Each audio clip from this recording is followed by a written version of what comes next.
Will carry out their proud tradition. MCRD is extremely important to the overall Marine Corps mission. We have so many Marines that we have to make each year, so about half of the Marines that we make every year come through MCRD San Diego.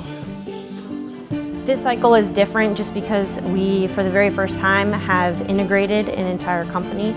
So we have male and female recruits training alongside one another.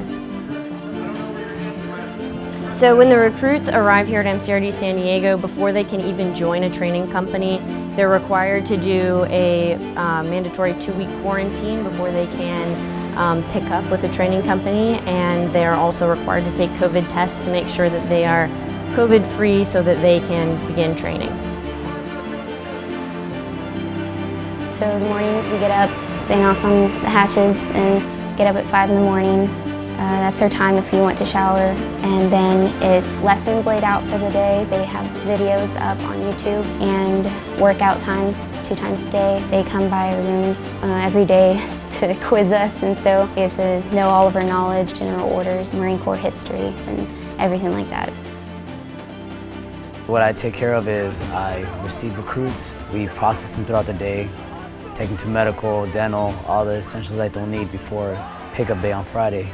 Once they get into the buses coming from quarantine due to COVID, they'll have a drill instructor escort them off, so when they get off my bus, that's where they'll step on the yellow footprints. Now, once they get on the yellow footprints, that's when they get the creed as far as what they can and cannot do, their rights, and the UCMJ and all that. And then once they go through those hatches to the contract room, making sure like they get their second check, because they get checked again when they come from the airport and they go to quarantine for 2 weeks.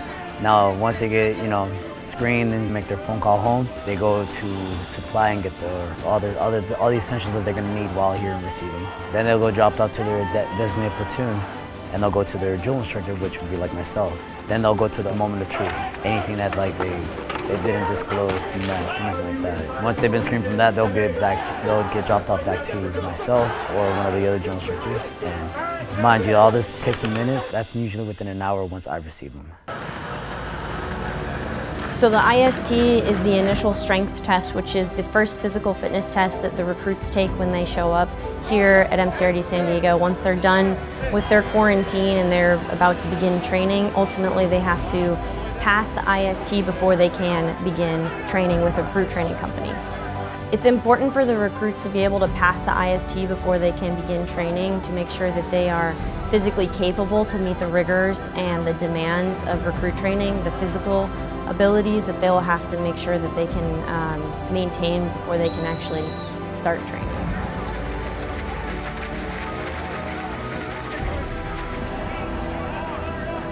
Upon completion of the IST, the recruits will come to the squad base, and that is where I will introduce them to their drill instructors.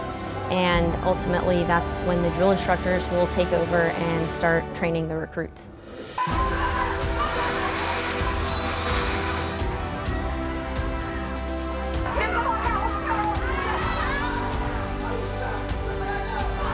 If you want to do it, do it. Don't let anybody tell you that, oh, just because you're a female, like you're not as strong as the males, you can't compete with the males, but they're wrong. I'm so glad I have this opportunity to pave the way for other women to come to San Diego and do what they want to do.